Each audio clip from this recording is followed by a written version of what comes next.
ஆதன் news நேயர்களுக்கு வணக்கம். நான் உதயாஸ்ரீ. பல்வேறு நிகழ்வுகளை விரைவு செய்திகளாக இப்போது பார்க்கலாம். வக்ஃப் சட்டத்திருத்த மசோதாவை கைவிடுமாறு மத்திய அரசை வலியுறுத்தி தமிழ்நாடு அரசு சட்டப்பேரவையில் தீர்மானம் கொண்டு வந்துள்ளது. வக்ஃப் சட்டத்திருத்தத்துக்கு எதிரான தனி தீர்மானத்தை சட்டமன்றத்தில் முதலமைச்சர் ஸ்டாலின் முன்மொழிந்தார். அப்போது பேசிய முதலமைச்சர், இஸ்லாமியரை வஞ்சிக்கும் வகையில் மத்திய அரசு வக்ஃப் சட்டத்திருத்தம் கொண்டு வந்துள்ளது என்றும், குடியுரிமை திருத்தச் சட்டம் இஸ்லாமியர்களை வஞ்சிக்கிறது எனவும் குற்றம் சாட்டினார்.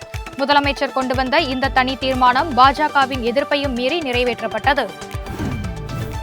ஓ பன்னீர்செல்வம் உள்ளிட்டோரை அதிமுகவில் மீண்டும் சேர்க்கும் என்ற பேச்சுக்கே இடமில்லை என அதிமுக பொதுச் செயலாளர் எடப்பாடி பழனிசாமி திட்டவட்டமாக தெரிவித்துள்ளார்.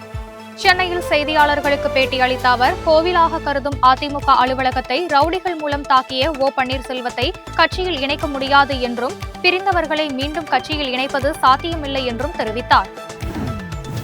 வக்ஃப் வாரிய சொத்துக்களை நிர்வாகம் செய்வதில் ஏற்பட்டுள்ள முறைகேடுகள் தொடர்பாக பல்வேறு புகார்கள் வந்ததால் மத்திய அரசு சட்டத்திருத்தத்தை கொண்டு வந்துள்ளது என பாஜக எம்எல்ஏ வானதி ஸ்ரீனிவாசன் தெரிவித்துள்ளார்.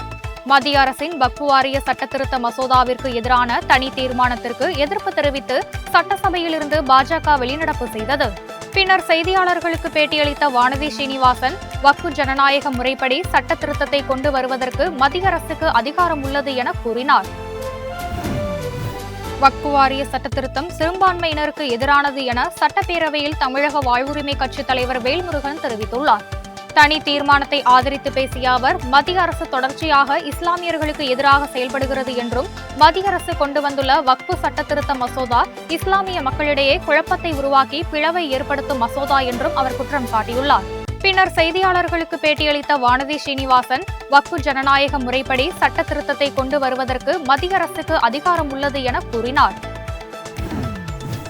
விசைத்தறி உரிமையாளர்களின் நியாயமான ஊதிய உயர்வு கோரிக்கையை நிறைவேற்ற வேண்டும் என தமிழக அரசுக்கு அமமுக பொதுச் செயலாளர் டிடிவி தினகரன் வலியுறுத்தியுள்ளார். இதுகுறித்து அவர் வெளியிட்டுள்ள அறிக்கையில், தங்களின் வாழ்வாதாரத்தை பாதுகாக்க வேறு வழியின்றி வேலைநிறுத்தத்தில் ஈடுபட்டுள்ள நிலையில் பேச்சுவார்த்தை நடத்தி வேலைநிறுத்தத்தை முடிவுக்கு கொண்டுவர நடவடிக்கை எடுக்க வேண்டும் என டிடிவி தினகரன் வலியுறுத்தியுள்ளார்.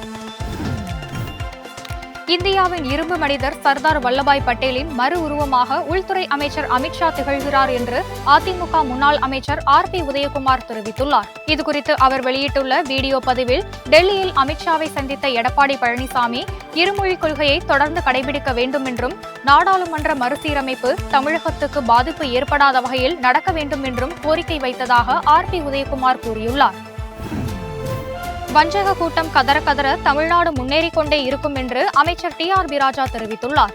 இதுகுறித்து அவர் வெளியிட்டுள்ள எக்ஸ் தள பதிவில், மின்னணு துறையில் இந்த நிதி ஆண்டு பிப்ரவரி மாதம் வரை தமிழ்நாடு தேசிய ஏற்றுமதியில் 37% ஏற்றுமதி செய்து பெரும் சாதனை படைத்துள்ளது என குறிப்பிட்டுள்ளார். கடந்த 2021 $1.86 பில்லியன் அமெரிக்க டாலராக இருந்த ஏற்றுமதி திராவிட மாடல் ஆட்சியில் மளமளவென வளர்ந்து இன்று 12.5 பில்லியன் அமெரிக்க டாலரை தாண்டி உயர்ந்து வருகிறது என அவர் குறிப்பிட்டுள்ளார்.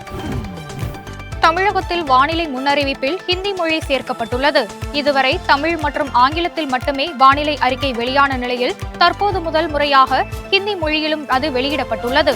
ஏற்கனவே தமிழகத்தில் இருமொழி கொள்கை சர்ச்சையாகி இருக்கும் நிலையில் வானிலை அறிக்கையில் ஹிந்தி மொழி திணிக்கப்பட்டு இருப்பது தமிழ் ஆர்வலர்கள் மத்தியில் பெரும் அதிர்ச்சியை ஏற்படுத்தியுள்ளது.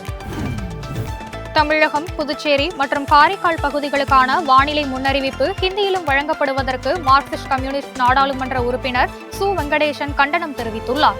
இதுகுறித்து அவர் வெளியிட்டிருக்கும் சமூக வலைதள பதிவில், தமிழகத்திற்கு பேரிடர் நிவாரண நிதி உதவி வழங்காத மத்திய அரசு பேரிடர் முன்னறிவிப்பில் ஹிந்தியை திணிக்கிறது என விமர்சித்துள்ளார். பாஜகவிற்கு தமிழக மக்கள் நலன் என்றுமே முக்கியமானதாக இருந்ததில்லை என்றும் சு வெங்கடேசன் தெரிவித்துள்ளார். அதிமுக தலைமையின் பலவீனத்தை பயன்படுத்தி அக்கட்சியை அழிக்க பாஜக முயற்சி செய்து வருவதாக மனிதநேய ஜனநாயக கட்சியின் தலைவர் தமிமுன் அன்சாரி தெரிவித்துள்ளார். தஞ்சையில் செய்தியாளர்களுக்கு பேட்டியளித்த அவர், தமிழகத்தில் முதலில் அதிமுகவையும் பின்னர் திமுகவையும் அழிக்க வேண்டும் என்பதுதான் பாஜகவின் நோக்கம் என்றும், ஆனால் திமுகவை அசைக்க முடியவில்லை என்றும் அவர் கூறினார். 10ஆம் வகுப்பு பொதுத் தேர்வுகள் நாளை தொடங்க உள்ள நிலையில் தேர்வில் வெற்றி பெற்று மாணவர்கள் சாதிக்க வேண்டும் என பாமக தலைவர் அன்புமணி வாழ்த்து தெரிவித்துள்ளார். இதுகுறித்து அவர் வெளியிட்டுள்ள எக்ஸ்தல பதிவில், எதிர்கால கல்வி மற்றும் வேலைவாய்ப்புக்கு அடித்தளம் அமைப்பது 10ஆம் வகுப்பு பொதுத் தேர்வு என்பதால் மாணவர்கள் நன்கு படித்து வினாக்களை புரிந்து கொண்டு பதட்டமின்றி விடைகளை எழுத வேண்டும் என்றும் 10ஆம் வகுப்பு பொதுத் தேர்வுகளில் சாதிக்க வேண்டும் என்றும் அவர் வாழ்த்து தெரிவித்துள்ளார். 1000 இடைநிலை ஆசிரியர் பணியிடங்களை நிரப்புவதற்கான பணி தொடங்கப்பட்டுள்ளதாக ஆசிரியர் தேர்வு வாரியம் அறிவித்துள்ளது.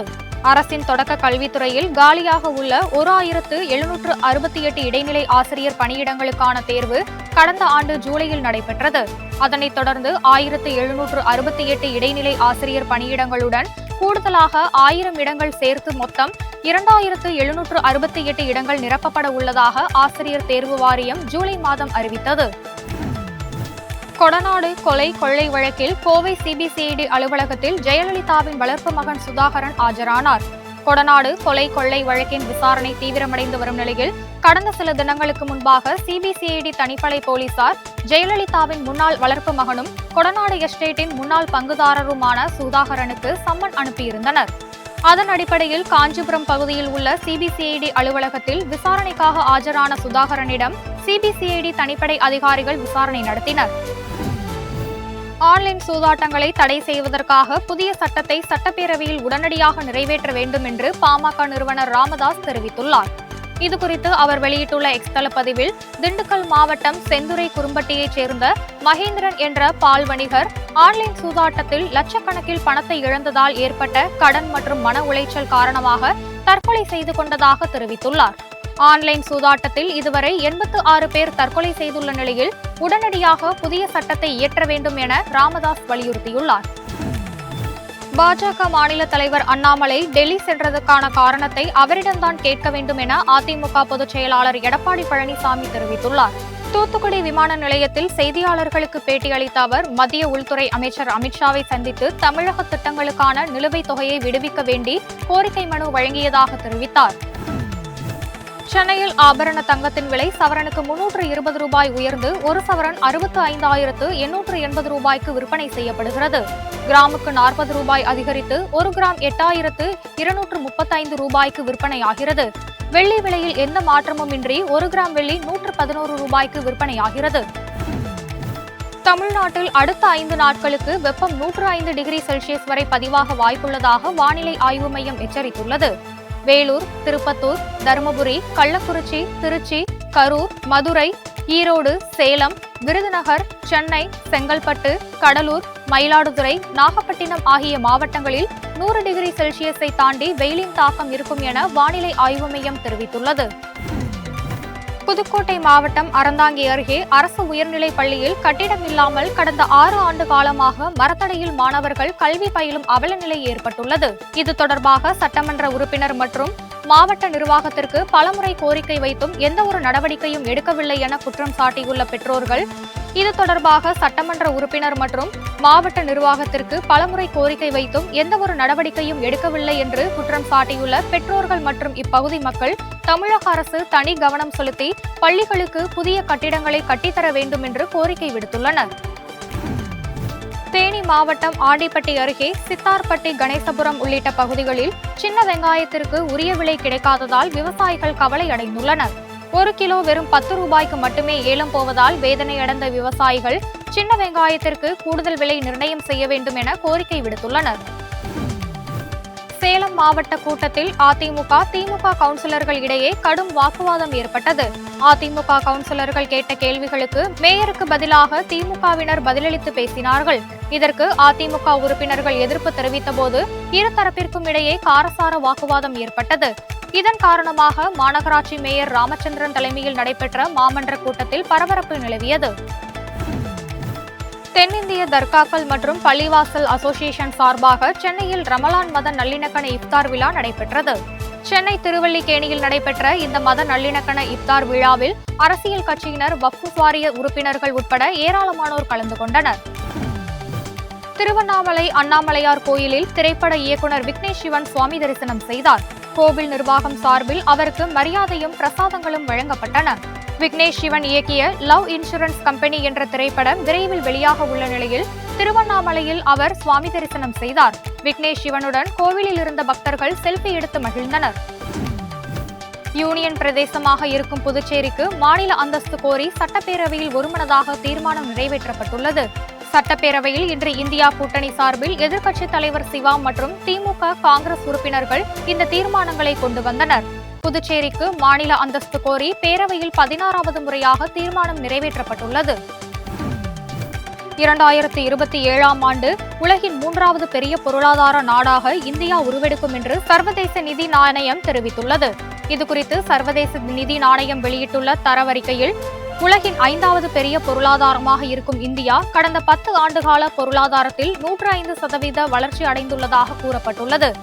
2024-25 நிதியாண்டின் 3வது காலாண்டில் ஜப்பானை பின்னுக்கு தள்ளி உலகின் 4வது பெரிய பொருளாதார நாடாகவும், 2027ஆம் ஆண்டு ஜெர்மனியை பின்னுக்கு தள்ளி உலகின் 3வது பெரிய பொருளாதார நாடாகவும் இந்தியா உருவெடுக்கும் என்று தெரிவிக்கப்பட்டுள்ளது.